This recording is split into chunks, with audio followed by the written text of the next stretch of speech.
लखनऊ मुख्यमंत्री योगी आदित्यनाथ का संबोधन। हर एक व्यक्ति ने प्रकृति के दुष्परिणामों को झेला है। धरती हमारी माता है, हम सब इसके पुत्र हैं। मां के सम्मान में कोई खिलवाड़ ना हो। ग्लोबल वार्मिंग की समस्या नई चेतावनी है। वन प्रकृति के संतुलन का आधार, फॉरेस्ट एंड इकोनॉमिक्स इस वर्ष की थीम है। जब भी कोई अभियान जन आंदोलन बनता है तो उसमें सफलता प्राप्त होती है।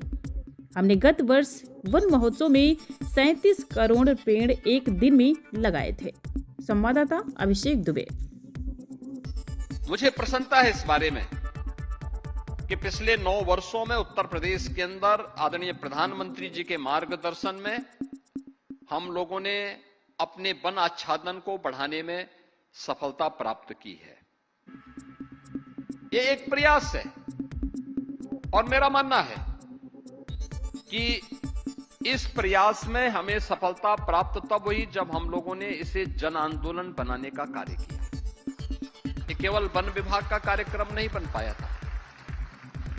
मेरा मानना है कि जब भी कोई अभियान जन आंदोलन बनता है तो उसमें सफलता प्राप्त होती है, क्योंकि उसमें समाज उसको लीड करता है, सरकार पीछे रहती है, विभाग पीछे रहता है, उसको देखता है, वॉच करता है, उसको सपोर्ट करता है। परिणाम हम सबके सामने आते हैं। जब सरकार आगे होती है, विभाग आगे होते हैं, पब्लिक पीछे होती है, परिणाम नहीं आ सकते, क्योंकि किसी की जवाबदेही नहीं होती। हमने पिछले 9 वर्षों में जो सफलता प्राप्त की है, इस सफलता के पीछे का आधार था कि हमने इसको जन आंदोलन बनाया, जिसमें समाज आगे था, सरकार पीछे थी। सरकार का काम सपोर्ट करना था, समर्थन करना था, उन बैरियर्स को हटाना था जो वनाच्छादन को बढ़ाने में कहीं ना कहीं जो अवरोध थे, बैरियर थे, उनको हटाने में सरकार सपोर्ट कर रही थी।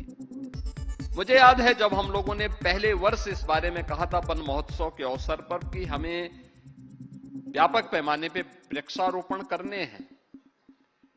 कुल 5.5 करोड़ वृक्षारोपण हो पाए थे और हमें नर्सरी के लिए वन विभाग के पास इतनी नहीं थी। निजी नर्सरियों पर निर्भर रहना पड़ा था, निजी उद्यानों पर निर्भर रहना पड़ रहा था। हम खरीद रहे थे, किसी प्रकार से लोगों से हम सहयोग ले पा रहे थे।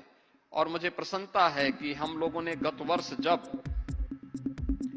वन महोत्सव के अवसर पर प्रदेश में वृक्षारोपण के कार्यक्रम को आगे बढ़ाया और 37 करोड़ वृक्ष एक ही दिन में प्रदेश भर में लगाए थे, तो हमारे पास इसके लिए अच्छे लगभग 8-8, 10-10 फुट के पेड़ मौजूद थे, जिनको हम वृक्षारोपण के रूप में लगा रहे थे। और इनकी संख्या अब 5 करोड़ नहीं थी, बल्कि हमारे पास 50 करोड़ नर्सरी मौजूद थी। और इस वर्ष भी हमने 35 करोड़ का जो लक्ष्य रखा है, एक दिन में, महीने भर में बढ़कर के 40-45 तक जाता है।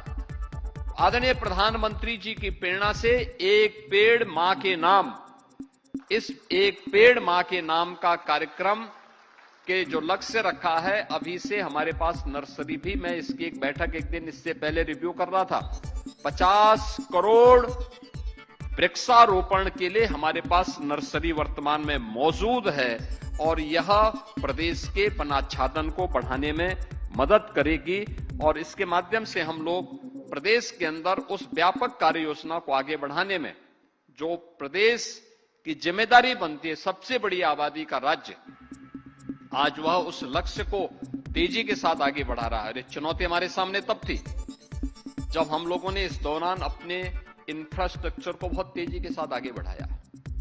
स्वाभाविक रूप से बहुत सारी जगह पेड़ काटने पड़े होंगे, बहुत सारी जगह हम लोगों ने इंफ्रास्ट्रक्चर के नाते पेड़ों को शिफ्टिंग भी की होगी, और भी व्यापक पैमाने पे काम हुआ।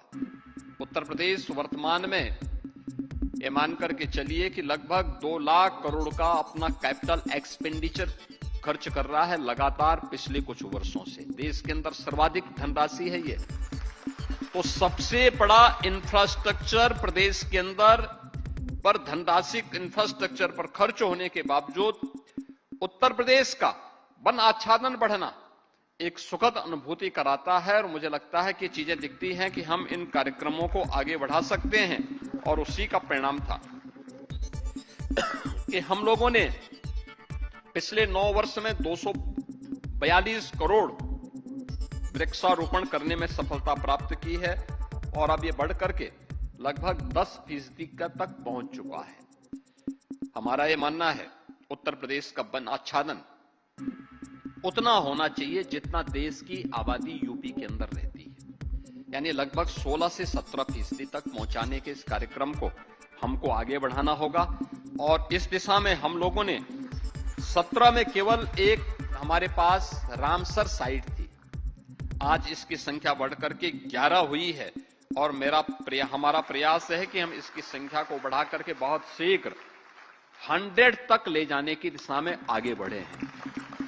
और मेरा मानना है कि वन विभाग थोड़ा भी प्रयास कर लेगा, आज की आवश्यकता है। रामसर साइट टूरिज्म की दृष्टि से भी, वन्य जीवों की दृष्टि से भी, पक्षियों की दृष्टि से भी महत्वपूर्ण साइट तो होनी ही है। साथ साथ वाटर कंजर्वेशन की दृष्टि से भी वो इसकी एक बड़ी भूमिका हो सकती है। और अगर हम उसको रामसर साइट घोषित करेंगे तो कम से कम भूमाफियाओं के कब्जे से वो मुक्त रहेगी और वहां पर आसानी से इसका कंजर्वेशन करने में हम आगे बढ़ पाएंगे।